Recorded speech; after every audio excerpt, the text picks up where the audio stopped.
Open world games have become one of the most popular genres in gaming this generation, and in this video we're going to be taking a look at the PlayStation 4's top 10 open world games so far. Let's get right into this.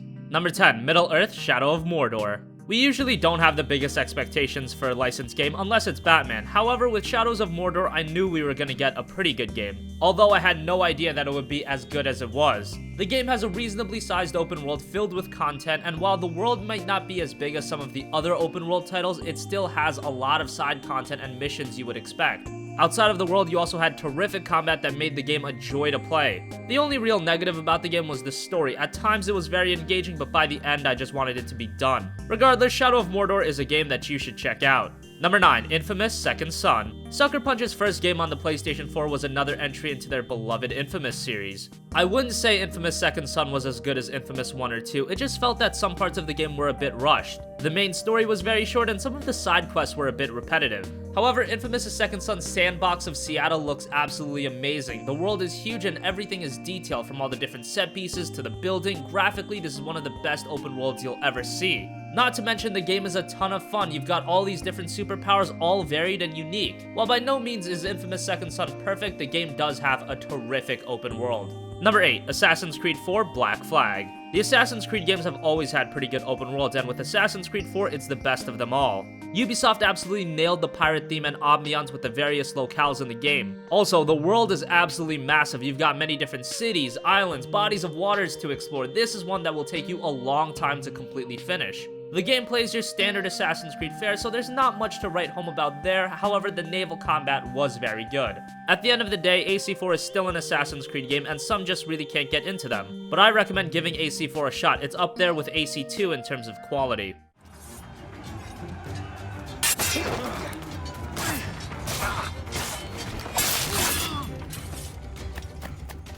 Number 7, Batman: Arkham Knight. The final game in the Batman Arkham series had one major issue. You either like the Batmobile sections of the game or you hate them. I personally wasn't a big fan of them, and they were a big part of the game. However, past that, Arkham Knight is an exceptional game featuring the first fully open world Gotham City filled with content and areas to explore. And all of the side content in the game does justice to the game's universe. The visuals are ridiculously good and the combat is as great as ever. The story is kind of mediocre at times, but that wasn't as major of an issue as the Batmobile sections. If you are at all a fan of Batman, you owe it to yourself to explore the amazing open world in Arkham Knight.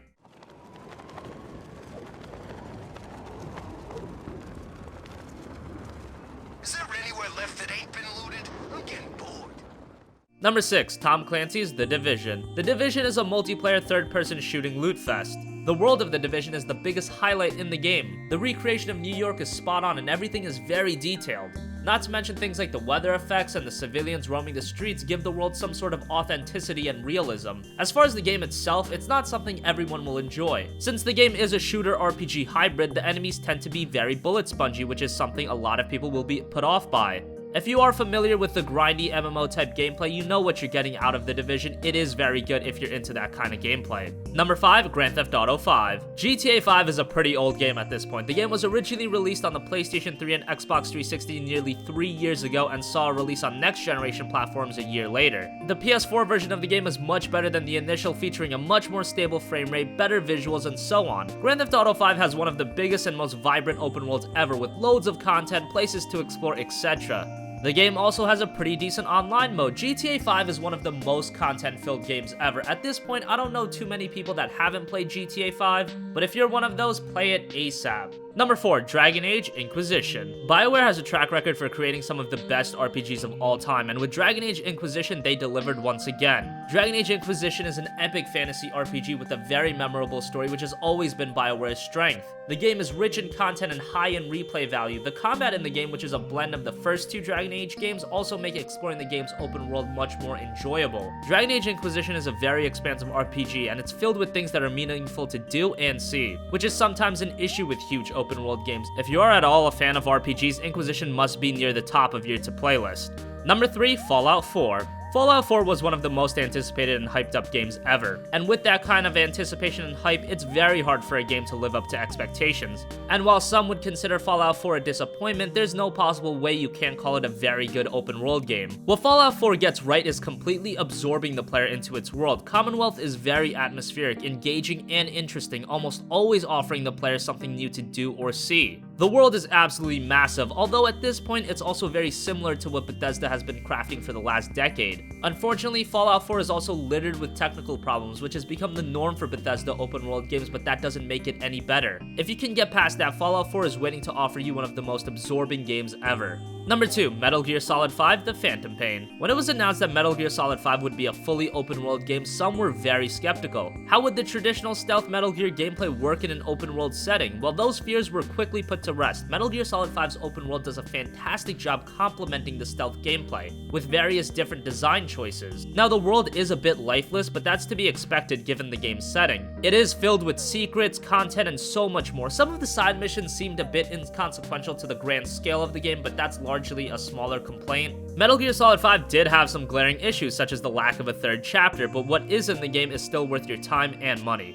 Number 1, The Witcher 3: Wild Hunt. I often remark as Witcher 3 being a perfect single-player video game. That's because it has every element that makes a single-player experience great. You have a gigantic and beautiful open world with loads of content that, like Dragon Age, is very meaningful. The story and writing is brilliant, the combat is great and even better on a harder difficulty. Sure, on console there are some technical shortcomings, but considering the scope and visuals of The Witcher 3, the fact that the game is even running on a $300 console is an achievement in its own right. The Witcher 3: Wild Hunt is not only the best open world game on the PlayStation 4, it's one of the best games of all time. And everyone needs to experience CD Projekt Red's finest creation to date. So that wraps up our countdown of the PlayStation 4's top 10 open world games so far. What do you think? Do you agree with our list? Do you disagree? Is there a game we forgot to mention? Let us know in the comments section down below. Thank you for watching, and goodbye.